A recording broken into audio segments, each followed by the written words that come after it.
Assalamualaikum warahmatullahi wabarakatuh. Para mahasiswa sekalian, kita akan membahas tentang topik menulis laporan penelitian ya. Setelah kita meneliti, maka tugas berikutnya setelah selesai penelitian adalah melaporkan. Jadi penelitian itu dilakukan, kalau tidak dilaporkan ya tidak diketahui oleh publik ya. Jadi ada dua prinsipnya kalau mau melaporkan itu. Yang pertama, laporan bentuk laporan untuk lembaga ya. Jadi kalau misalnya nanti teman-teman setelah mau lulus, setelah ujian tesis, ujian pendadaran atau ujian akhir dari tesis itu kan ada semacam draft yang dikumpulkan atau manuskrip yang dikumpulkan, yaitu itu namanya laporan penelitian. Biasanya tebal dan dijilid dengan bagus, kemudian dimasukkan di prodi, kemudian oleh prodi di display di rak atau dimasukkan secara softwarenya dimasukkan oleh prodi, diunggah misalnya di repositori universitas atau pasca sarjana misalnya, kemudian dibaca oleh banyak orang, bukan hanya dari IAIN tapi IAIN Samarinda, tapi IAIN yang lain atau bahkan universitas lain. Itu bisa akan dijangkau banyak orang kalau itu melalui software. Dan sekarang hampir semua sistem kita punya itu di prodi-prodi, dan saya kira yang printed itu tidak terlalu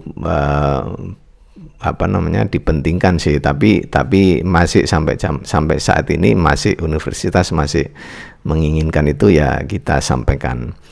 Itu bentuk laporan ya. Yang bentuk berikutnya adalah bentuk artikel ya. Bentuk artikel ini kita harus memenuhi proses di reviewing ya, di proses review di jurnal. Jadi kita buat laporan kita menjadi bentuk artikel di jurnal yang panjangnya sekitar 15 sampai 20 halaman biasanya.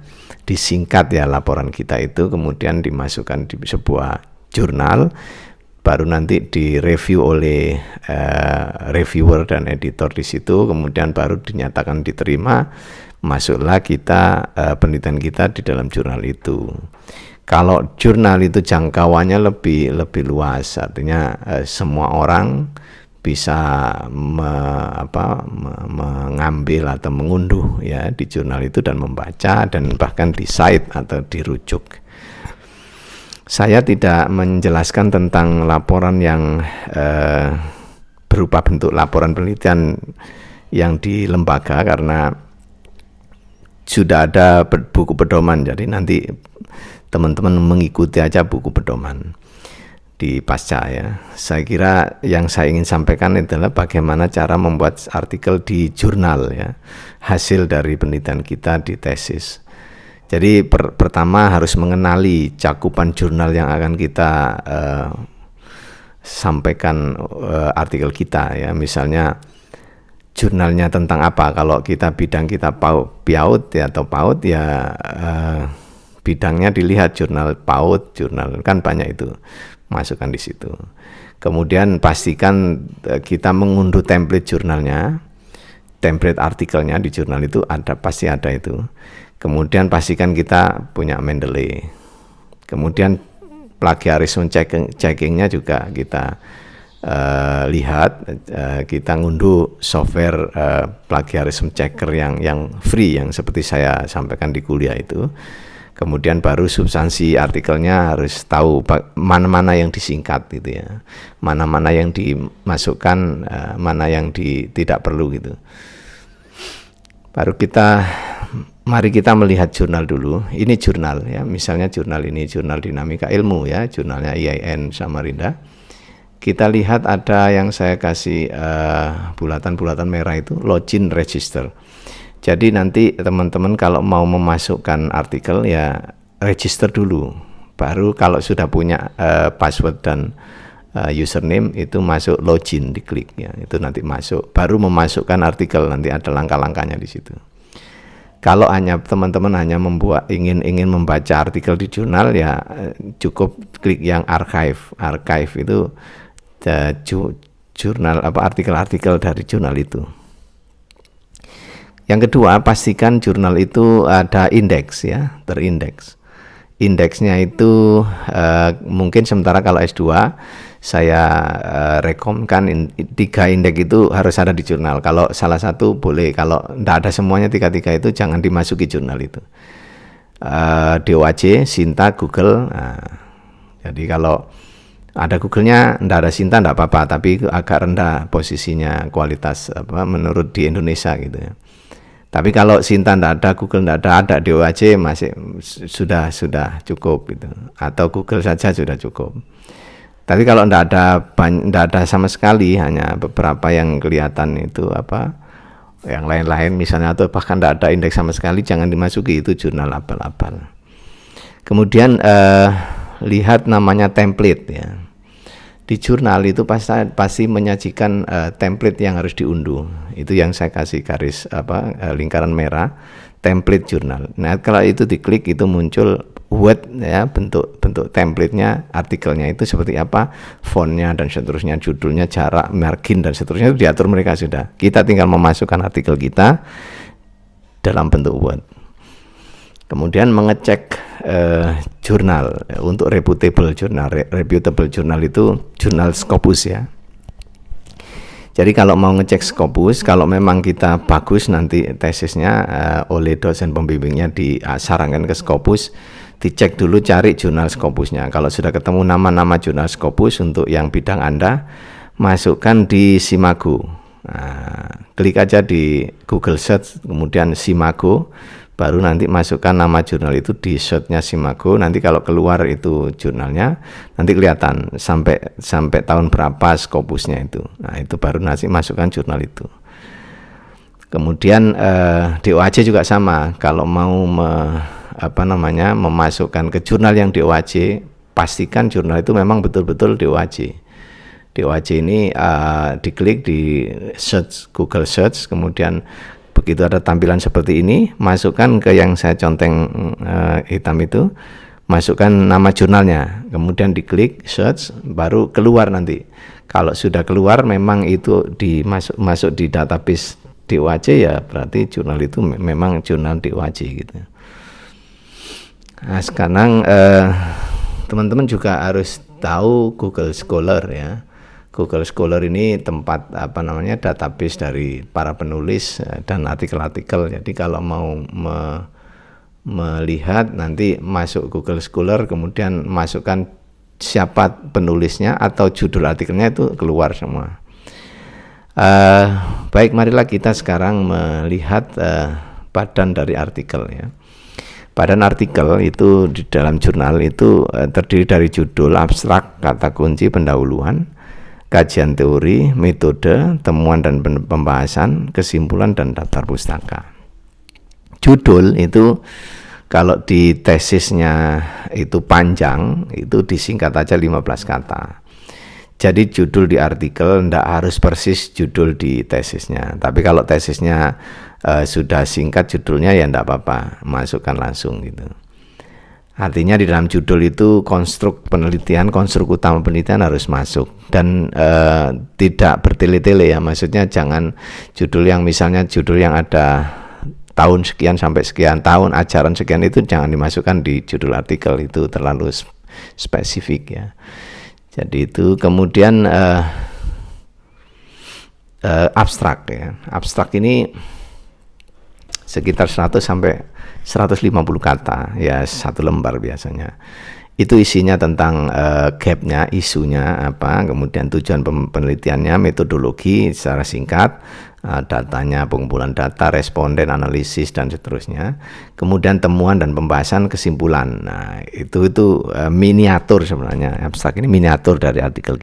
Kemudian kata kunci. Nah, kata kunci ini adalah sebuah konsep utama dari penelitian kita, yang tidak harus kata-kata yang di judul ya, bisa kata di luar judul, asal itu sebuah konsep. Nah, biasanya menyajikannya 3 sampai 5 kata dan ditulis secara alfabetik ya. Alfabetik itu maksudnya A duluan, B misalnya gitu ya. Jadi contohnya itu practical B dulu kan, daripada S-nya terakhir, T-nya terakhir, S-nya setelah itu, T-nya terakhir gitu. Itu alfabetik maksudnya. Kemudian pendahuluan ini satu latar belakang yang kita ungkap untuk membicarakan tentang argumen kita, kenapa kita meneliti topik itu gitu. Kalau di dalam tesis kan panjang itu, kalau di artikel itu diperpendek sekitar 500 sampai 600 kata. Isu yang masuk itu cukup isu ini aja, jangan terlalu jauh bicaranya. Isu yang ada di teori umumnya apa, kemudian teori konkret, peristiwa konkretnya apa. Peristiwa konkretnya yang dimaksud adalah hasil penelitian sebelumnya, yaitu peristiwa konkret yang dimaksud. Jadi namanya Dassolin dan Dassolin dan Desain apa. Itu dikaji secara singkat dengan argumentasi teori dan temuan penelitian sebelumnya, baru kemudian masuk namanya gap. Nah, gap ini kebaruannya, kenapa kita masuk di topik itu, kenapa tidak topik yang lain, kenapa itu perlu diteliti lagi. Jangan-jangan itu sudah banyak yang neliti, tapi sebelah mana yang belum diteliti. Nah, itu gap itu namanya ada beberapa macam. Kita bisa masuk ke gap teori ya, teori-teori yang belum masih perlu penelitian masuk di situ. Gap empiris, misalnya hasil-hasil dari penelitian lain yang belum di sebelah sini. Gap metodenya banyak tapi metode yang campuran ini dan ini belum. Gap analisis, misalnya analisisnya dari kalau statistik misalnya banyak yang menggunakan ANOVA, saya menggunakan campuran ANOVA dan t-test, atau ANOVA yang biasanya one way ANOVA tapi saya menggunakan yang ANCOVA misalnya, atau dan seterusnya. Gap practice, misalnya banyak ditemukan di daerah perkotaan, praktisnya sekarang di desa, di daerah terpencil saya ingin meneliti. Gap kebijakan, misalnya gap-gap yang kebijakan-kebijakan yang diberikan di negara Eropa, Amerika seperti ini, saya yang di Indonesia daerah terpencil misalnya, seperti itu tuh gap. Gap itu namanya novelty ya di dalam penelitian. Berikutnya adalah kajian teori. Kajian teori ini bab 2 lah, singkatan dari bab 2, itu sekitar 1000 kata sekitar itu. Itu menceritakan tentang apa yang di bab 2 itu, teori yang dipaparkan ya, itu. Nah, itu cara memaparkannya juga kita hati-hati ya, kalau di dalam menulis artikel ini, paragrafnya narasi di paragraf itu singkat tapi sumbernya banyak. Lain kalau di misalnya ada yang baik memang begitu ya, ketika membuat satu kajian teori itu. Jadi kita satu paragraf itu sumbernya banyak, yang dikutip banyak gitu. Bukan sebaliknya, satu kutipan orang, paragrafnya yang banyak. Misalnya satu lembar itu satu orang saja yang berbicara, nah itu tidak bagus. Jadi kalau di prinsipnya, efektivitas prinsipnya di dalam membuat kajian pustaka itu adalah sedikit keterangan, banyak rujukan. Kemudian berikutnya adalah metode. Ini penjelasan rinci tentang metode penelitian Anda di bab 3 yang disingkat menjadi 300 sampai 400 kata, yang tentu memuat apa yang di bab 3 itu ya, tapi singkat-singkat, misalnya lokasinya, respondennya, prosedur pengambilan datanya, alatnya, instrumennya maksudnya, analisis datanya dan seterusnya. Jangan sampai hilang salah satu ya. Kemudian temuan dan pembahasan di situ disampaikan lebih panjang karena ini padan inti dari artikel itu yang kisarannya sekitar 2.500 kata lah bagian ini, karena dalam 4.000 kata itu kan dikurangi pendahuluan, kajian, metode itu sekitar 500 kata di pendahuluan, 600 kata di teori, 400 kata di metode, sisanya ya itu sebelum kesimpulan nanti itu. Jadi penyajiannya bisa berurutan sesuai paparan rumusan masalah atau berurutan sesuai topik pokok dari masalah. Nah, itu dipilih aja silakan. Yang jelas yang dipaparkan harus ada di dalam tujuan tujuan dari penelitian yang disampaikan di pendahuluan. Jadi tidak boleh pendahuluan tujuannya ini A, ternyata di temuannya B gitu ya, kan tidak boleh. Artinya harus seirama atau menjawab gitu ya. Kemudian ada namanya pembahasan. Pembahasan ini bisa dicampur dengan temuan, bisa tersendiri ya, bab headingnya atau sub judulnya. Pembahasan itu apa sih? Pembahasan itu adalah sintesis dari temuan dan teori dan temuan sebelumnya. Jadi pembahasan itu lebih luas ya, artinya membahas satu posisi temuan kita kepada hasil temuan yang ada sebelumnya dan hasil ada kajian dari teori yang di bab 2. Jadi ketika membahas itu jangan melupakan bab 2, karena di bab 2 itu sebenarnya kunci untuk berbicara pembahasan itu. Kadang-kadang kita kan ketika membahas kita lupa bab 2, bingung lagi ya. Sebenarnya membahas itu ya ambil yang bab 2 tadi, yang teori-teori disampaikan bab 2, temuan-temuan sebelumnya dari penelitian lain yang disampaikan bab 2 itu disingkat, diulek itu di blended ya.